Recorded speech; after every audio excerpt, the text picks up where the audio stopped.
Hi everybody, and welcome to the predictions vlog for Payback 2014. I know I've already done this, but due to circumstances beyond my control on Monday, I had a technical issue along with I had a phone call and also didn't really have all the cards. So we're gonna redo this one, and I am joined as always, this time only, by my best friend Taker Soul Girl. Hi, everybody, and sorry if we're not too chipper. We're both really tired over here. Really tired.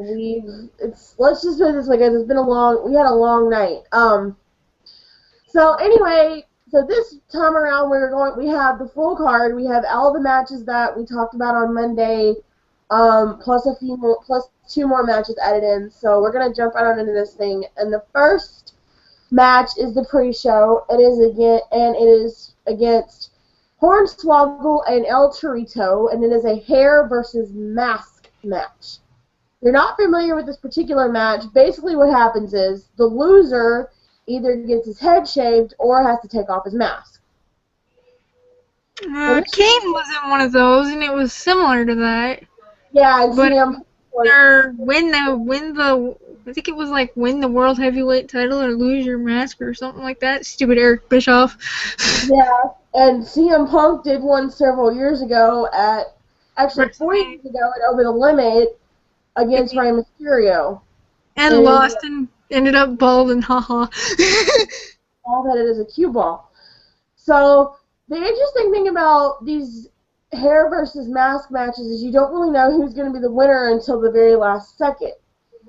So whoever wins will either have to, if Hornswoggle wins, he has to take off, El Torito has to take off his mask, and if El Torito wins, Hornswoggle sadly has to get his head shaved.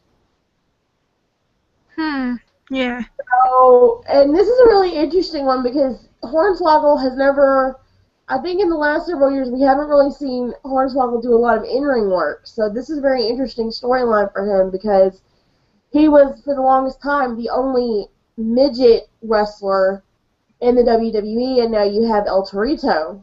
So you've got a definite interesting match going on there. He had an interesting turn of events because they've had everything from a normal match to, I think last pay-per-view they had a Wii tables, ladders, and chairs. Yeah, WLC. It was like step ladders and. Yeah, step ladders and stools and little mini card tables and all that stuff. So they're gonna have an interesting match. So who do we think? Personally, I think unfortunately Hornswoggle's gonna get his head shaved. Yeah, I think little El Torito's gonna win this one. So, and I'm pretty sure Tom Williams would say Hornswoggle since he can't stand El Torito. So yeah, I'm just gonna assume. We can guess what Tom would say, and then if he watches this, he can yell at us. Yeah, he can yell at us. Okay, so the next match on the card, or the first match probably of the night, will be Wade Barrett versus RVD for the Intercontinental Championship. Now this match goes back to last week. There was a Beat the Clock tournament for the #1 contender of the IC title, and RVD is the one that did the match in the shortest amount of time. So then, of course, he comes out and Wade Barrett attacks him from behind and delivers his commonly known bad news to half of England over there, which, you know, they were in England last week, so, you know, you're going to have everybody's over there, and we hate him over here, so. Yeah, basically, so if anybody in Britain is listening to this, we're sorry, but we just don't really like your British pain in the butt. Davey Boy Smith, on the other hand. Davey Boy Smith, on the other hand, we adore, but Wade Barrett, no thank you. Yeah. We will go jump off the Tower of London before we ever cheer for him. Yeah. But yeah, so this match is basically just your #1. It's a #1 contender versus the IC Championship. It's your typical match. You don't really see this match very often at a pay-per-view. It comes up maybe once or twice a year, specifically depending on how long the IC champion has held the title, and if they think it's time for somebody else to hold it. So, Oh, on for freaking messaging me on Facebook while we're doing this. Oh, well, tell him to get his behind over here. He's traveling. He can't. Oh. Oh, well, ask him what his prediction is, so we can just put it on there. Nah. Too much work. I don't want to make more work for you. Okay, well, who are we picking for this one? Are we going with RVD I'm about to or... contradict everything we just said, but I gotta pick the pain in the ass. Yeah, we don't really have a choice because he hasn't been champion that long, and even though we don't like him, we still have to pick Speaking of Tom Williams, the way you talk about Wade Barrett, you think he was like freaking... Yeah, you think he was like Prince William or something. And no, nothing against his really height. irritating. Just so you guys know, this is just an example we're using because Tom likes to jabber on about Barrett, and meanwhile we're sitting over on the other side of the pond going, we really don't give a crap. And sometimes I'm trying not to throw up. Meanwhile, I'm trying not to smack somebody. So we both have very different opinions. We both. It's like this, you guys. England worships the ground Wade Barrett walks on. America and Canada, we could give two craps. Yeah. All we care, he can go dig a hole and bury himself in it. So. Or have a certain dead man do it for him. Yes, or that. Okay, so the next match on the card is the United States Championship, which is Sheamus versus Antonio Cesaro, a.k.a. Paul Heyman's new meal ticket. So, as we all know... people that can go bury themselves in a hole? So, as we all know, this match is very weird. A couple of weeks ago, Sheamus had a match with Cesaro, and he pinned him. And then a couple of weeks, like a week or so later, Cesaro pinned Sheamus, but it was a case of the ref didn't see, the ref doesn't know.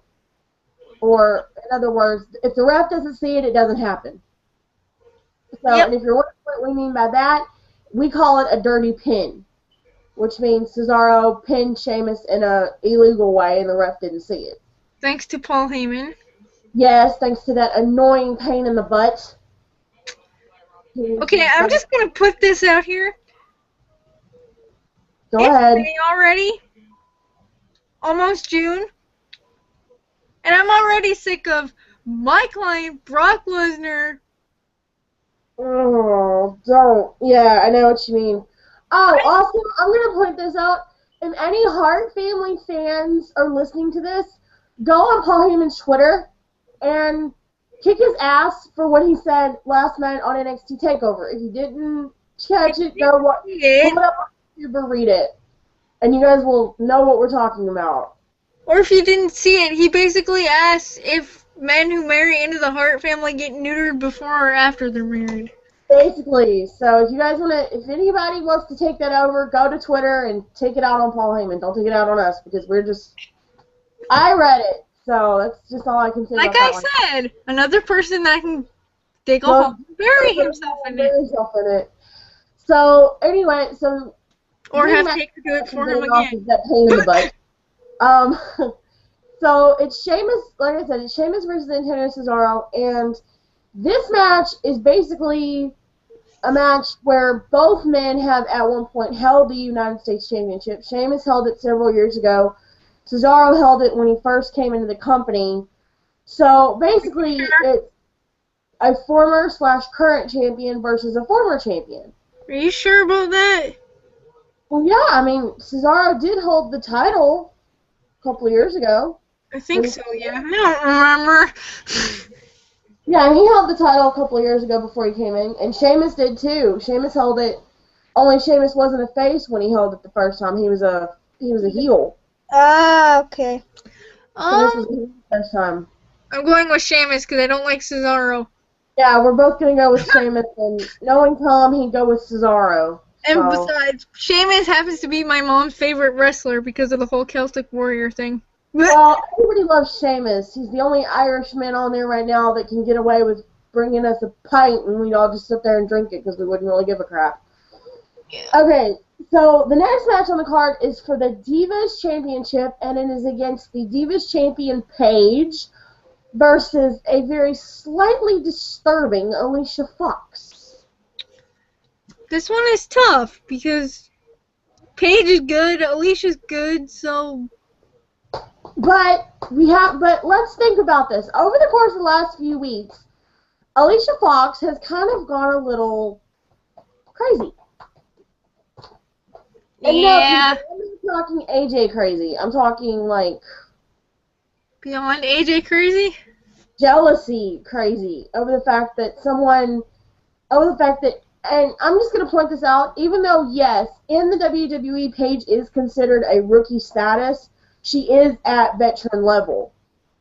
Because she just, yeah, but she's only considered rookie in WWE because she just got there, that's why. Yeah, she just got there, so that's why she's at rookie status, but and all in all, she is at veteran level, and she does have the moves, and she does have the experience of a veteran. So Alicia Fox, you don't really see her that much in the ring. This is the first time I've seen her in a while. Alicia is basically, she's kind of been behind the scenes, except when the whole Total Divas when the whole Total Divas stuff started, then you started seeing her a little bit more. But I think I'm gonna go with Paige on this one though. I'm gonna go with Paige too, because honestly, you see Paige every week and you see how far she's come. She's 21 and she's probably done more than I have done in my 25 years. She's 21. She's the youngest. She has done something that not every diva has ever done. She's up there with the very rare ones that have reached the pinnacle of the WWE at a very young age. Randy Orton was the youngest world heavyweight champion. I think Brock Lesnar was the youngest WWE champion, and now Paige is the youngest Divas champion. So, and not only that, but Paige has proved herself time and time again that. Please don't mention the name Brock Lesnar. It makes me want to kick things. Just had to point it out there, but yeah, Paige has proved herself over and over again that she is up there with the divas of the WWE roster, and personally, I think Alicia Fox is just jealous because she's always wanted to be Divas champion, and they've never really given her a prime opportunity. So come Sunday, Alicia either has to stop acting crazy and focus on her match, or Paige is going to walk out of there with the Divas title again. Yeah, the way Paige won that was pretty cool. Night after WrestleMania comes out, AJ being her stupid self. Yeah, AJ being crazy as always. But yeah, it was just that was an honor, I think, probably in Paige's book, to be able to win that after the biggest night of the year. So, okay, moving on, and I'm gonna pop this in there, guys. This is a possibility, but it's not on the card, but I'm just gonna pop this in there for possibility. There could possibly be a Layla versus Summer Rae match. Maybe not. Maybe Sunday night. Maybe not. We'll just have to wait and see. But I'm just popping that in there for possibility. Okay. So moving on to possibly what could be one of the main events of the night is the Shield versus Evolution. Now, this match is coming off of last month's pay-per-view at Extreme Rules, where the Shield pummeled Evolution. Now, we all know that over the last year and a half, the Shield was sort of Triple H's bodyguards. They were heels, essentially, and they were going around beating people up. And basically what they did was they did everything that Triple H told them to do. Well, now they're on the side of good, where they should be, and they're actually showing Triple H that they don't take orders from him anymore. They're the ones that, they're going to do they're going to dish out their brand of justice in a way that everyone will like. Not that the Shield will ever watch this, but dudes, please make it so that Triple H can't wrestle anymore, because he's honestly put Batista out of his misery. We don't really care about Batista anymore either. And as far as RK Blow goes, well, he can go back to getting a title shot again. But so this match, the thing about this match though is it's gonna get physical. If you That's watch, like the most hilarious thing ever. You're like, put Triple H out, put Batista out, put Randy back in the title picture. Who cares? Yeah. Put Randy back in the title picture. That's all we care about. That's all anybody cares about. Put Randy back in the title picture where he belongs. But so if you guys caught Monday Night Raw, you guys saw the interesting contract signing that happened between the Shield and Evolution. And normally, when you do a contract signing, all parties are in the ring, and eventually, after the contract signing, it initially breaks out into a fight. This time, it was the Shield in the ring, and Evolution was outside. And so, instead of a normal contract signing, the Shield signed first, and then Evolution signed, and then you got the big brawl, which unfortunately ended with the Shield laying flat in the middle of the ring. Yeah. Well, think about it. The one they had before that involved pen stabbing and somebody going through a table. Yeah, normally that's what happens. But you guys also have to realize something. The Shield, one of the founding members of the Shield, Ric Flair himself, came out last month. Actually, this Evolution, month, not the Shield. Before Extreme Rules. Yeah. And turned his back on Evolution. Yeah. You said Ric Flair was a founding member of the Shield. Oh, I meant Evolution. Sorry. Sorry. That's how tired I am. My mind is all over the place. I'm so tired. We can't keep anything straight today. So a founding member of Evolution came out, which is Ric Flair. And gave props to the Shield. Yeah, basically turns to the Shield and says, "Hi, I'm Ric Flair. Nice to meet you," and shakes hands with them. Hi, Ric Flair. Nice to meet you. You guys are awesome. You've got Big Nose, RK Blows, and Bautista standing over there going, "You're supposed to be on our side." So, if Ric Flair is going to endorse the Shield, then you know that they've got to be good. So, I'm going to go with the Shield on this one. Me too. And I guess Tom would go with the Shield on this one as well. Because he doesn't like Evolution anymore. He doesn't like Evolution. I think the only thing he likes is the theme song. So, okay. Moving on to the second main event, and could possibly be the match of the night, depending on who you ask. You're only saying that because of who's in it, but repeating yourself. Anyway, but yes, we are to the John Cena, Bray Wyatt, last man standing match. It's going to be long, and it's going to be brutal, and... Long, it's going to be brutal, and John Cena is actually going to have backup this time. I feel kind of bad for Bray Wyatt, because he has no idea what he's in for. No, he doesn't. He thinks he's going to go into this and win, but when the stakes are high, and when he's been counted out one time too many, you know John Cena's going to bring his A game. But this time, he's going to have the Usos, or the Tag Team Champions, in his corner, helping deal with Wackos 1 and 2. Okay, let's just say, to put it simply, when the stakes are high, John Cena is awesome. Yeah, when the stakes are high, when everybody's wanting to count him out, and everybody's saying, "Oh, John, there's no way he can win this," Cena has been known to pull off great matches and pulled off a miracle. It's like, oh my God, he won. In certain circumstances, and believe you me, I have seen moments where I've literally thought John Cena is going to lose this match. There's no way he can win it, and then he wins, and he even surprises himself because he's like, "Woo! I won!" And he comes up with, like, especially with last man standing matches, he comes up with creative ways to. He comes up with very creative ways to put the person down and out. 4 years ago, in 2010, he duct taped Bautista's ankles to the ring post. That's what I was thinking of. And but he's also been known to use some very creative standards during the match. He's been known to use a fire extinguisher. And the occasion there has been JR's barbecue sauce, which was perfectly good waste. Remember that? You put freaking Bret Hart putting him in the sharpshooter and then pouring barbecue sauce and then... No, I'm referring to the time John got forced to face Michael Cole and he covered him in JR's barbecue sauce. And there was that.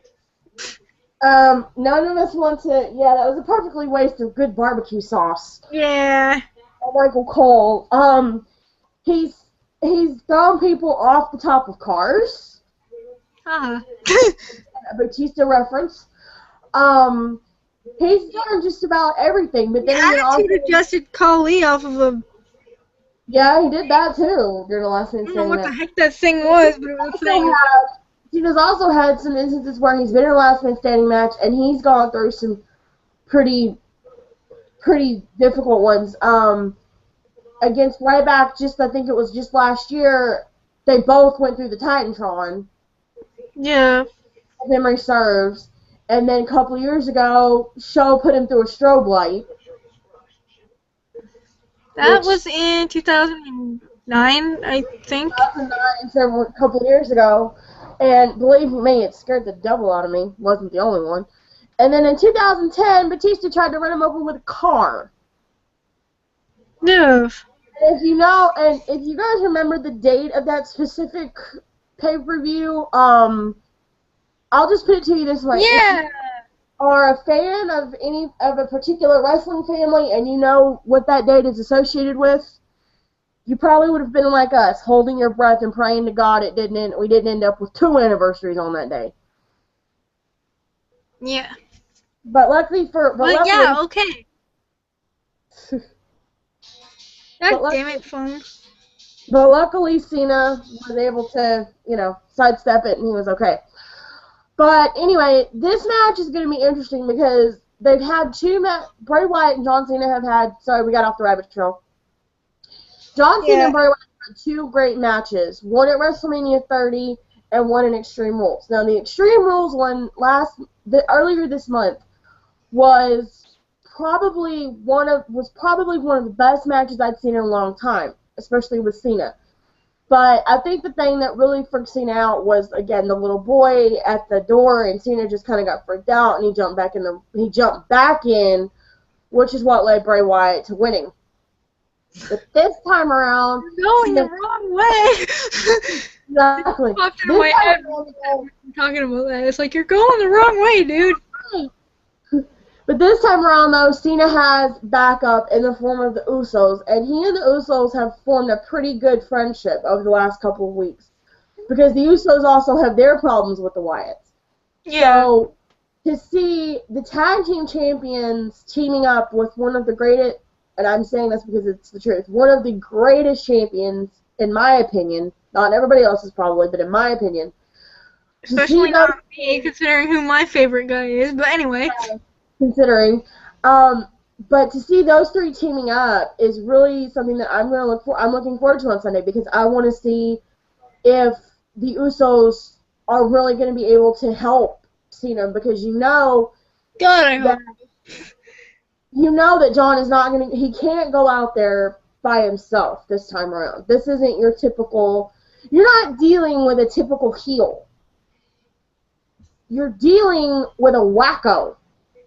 Yeah, he takes, like, crazy and amplifies it by, like, 100,000 million. As John said Monday night, he got a taste of power, and he ran with it.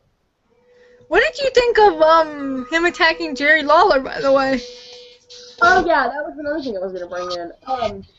So, this is something that is not done in WWE. You do not call out a ring announcer like Bray Wyatt did Jerry Lawler, and you certainly do not accuse him of causing evil in the company. I know one thing. I have to kind of slightly change my opinion of JBL now. The thing about it is that Jerry Lawler and the commentaries have nothing to do with the wrestler.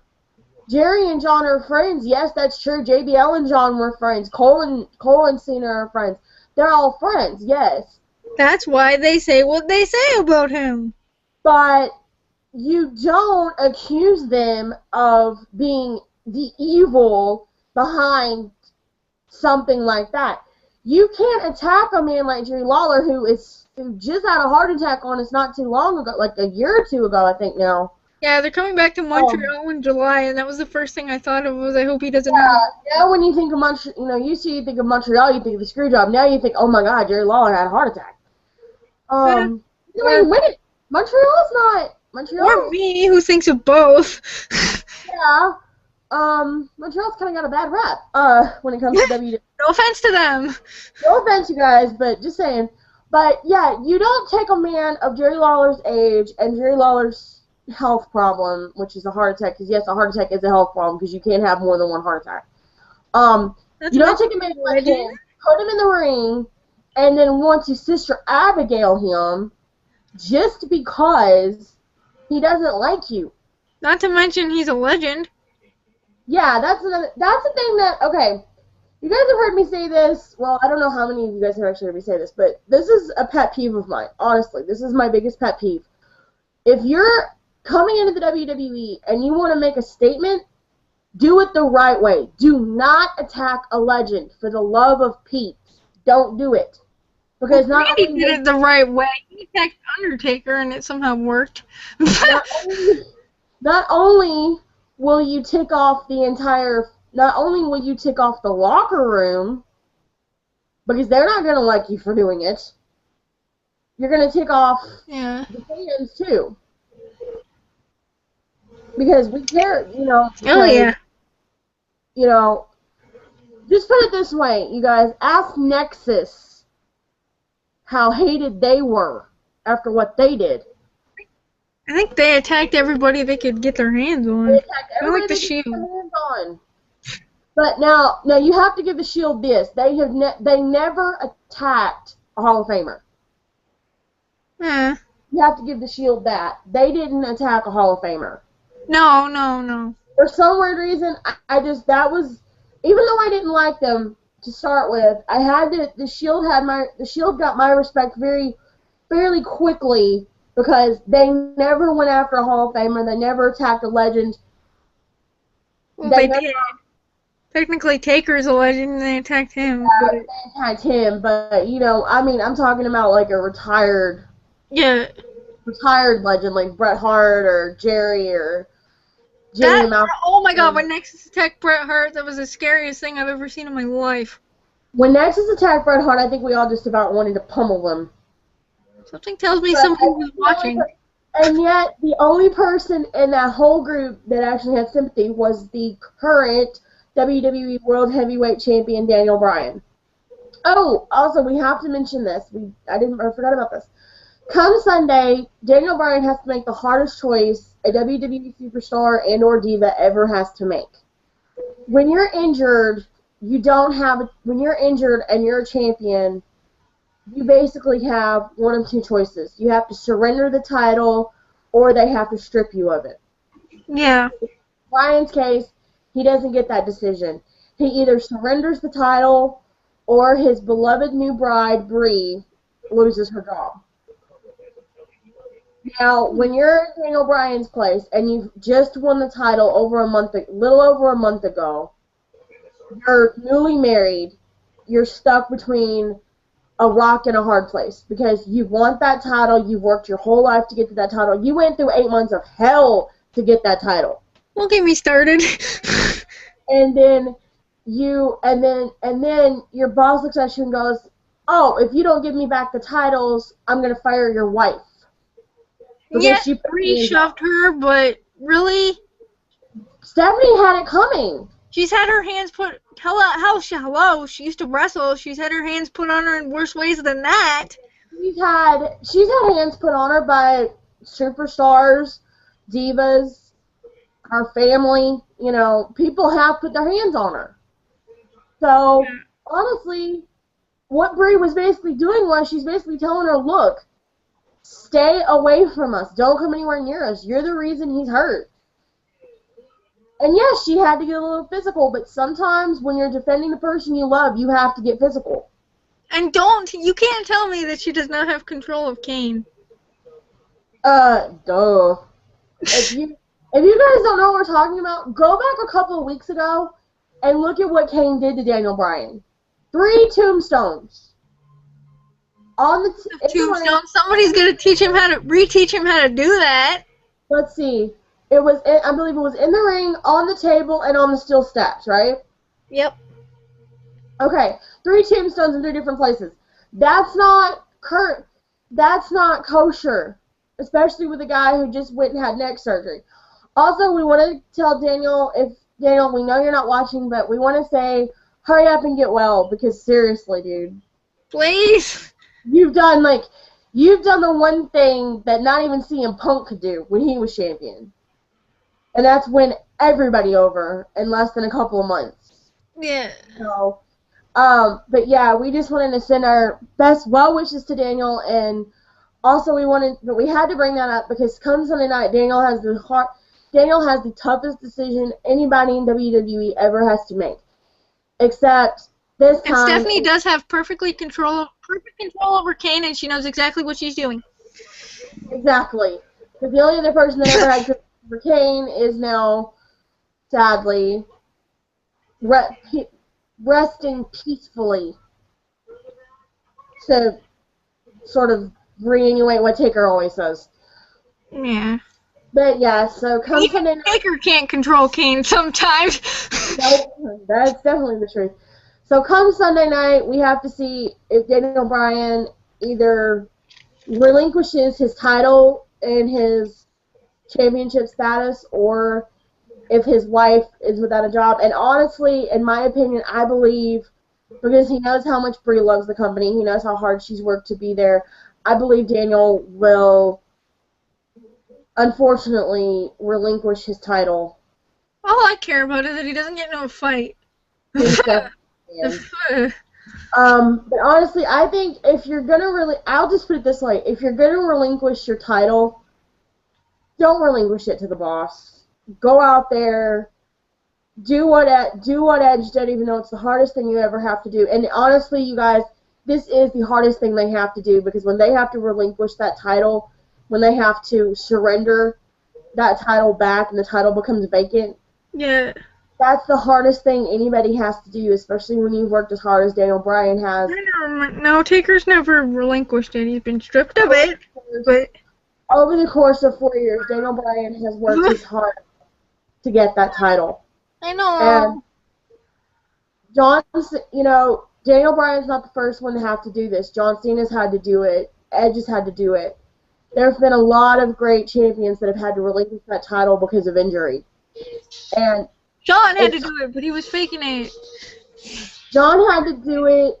Well, that was when he was U.S. champion, but the first time he ever really had to relinquish was his shoulder. Yeah. His shoulder was the first time he ever really had to relinquish. And then, well, no, he wasn't champion at the time. But at some point in time, every champion at one point or another has had to relinquish a title because of injury, or in Edge's case, he had to basically vacate because he didn't have a choice. Yeah, except Taker. Taker's never relinquished. He's been stripped. Well, yeah, you can, but there's two ways of doing this. You can strip them like Taker has, which is really humiliating. Or they can surrender. Now, like Paige, when she was over on NXT and she became Divas Champion, she had to surrender the NXT Championship, but that's because technically she couldn't hold both titles. Yeah. Because if you have, the only person that can hold both titles as of right now is Daniel Bryan, who holds both the WWE and the World Heavyweight Championship. Yeah. So you can understand that, but poor Daniel. But yeah, we're. Like I said, we want to send our thoughts and prayers to Daniel for a speedy recovery, and hopefully he gets back really soon with us and gets back in that title shot window, because he's worked so hard and he went through 8 months of literal WWE hell to get to this point. And whoever becomes champion, I'm just going to put this out there, to any WWE superstar who becomes champion after Daniel Bryan, just saying you got some big shoes to fill. And Steph, please don't do what you said you were going to do and just give the title to Kane. Yeah, no fair. He's going to have the title. Please make him earn it. And if you're going to give the title to Randy, make him work for it. I mean, I'm a little bit partial because I think Randy should have had more title shots. But make them work for it. Don't Kane's just had more title shots than Randy. Kane's been there longer than Randy, and he's only ever had like 4 of them. I know. But, let's just put it this way. But if you're gonna be a champion in WWE, work for it. Please. Don't just go to the boss and whine until you get it. Please work for it, because... Please work for it, you guys, because the WWE and the World Heavyweight Champion are legendary in that company. And if you can't, and the men that this generation work their butts off to get where they are. And yeah. work their butts off to get what they handed to them. So please don't ever beg or demand that you win a title shot, because if you don't work for it, you're losing your respect. But okay, to run really quickly over our predictions one more time. For the pre-show, we picked El Torito, right? You picked Torito, yeah. Okay. IC title, we picked the British Pain in the Butt, even though we Unfortunately. we picked Sheamus for the U.S. title. Yep. Paige for the Divas. Yep. The Shield for their match. Yep. And if you haven't guessed it, we obviously picked Cena for his match. Because Bray Wyatt has no idea what he's in for. Bray Wyatt's a wackadoo. So, okay, you guys. So we will see you guys next time I guess we'll be next Friday over on the post show with Tom. Hopefully. Hopefully, depending on what's going on. But that will be the next time we do a live thing, and we will see you guys next time around. Bye. Also, I will leave all the information for our Twitters, our Facebooks, and our fanfiction, and our YouTube channels down below in the description box, so you guys can check us out on all there. So, we will see you guys next time. Bye, guys. Bye.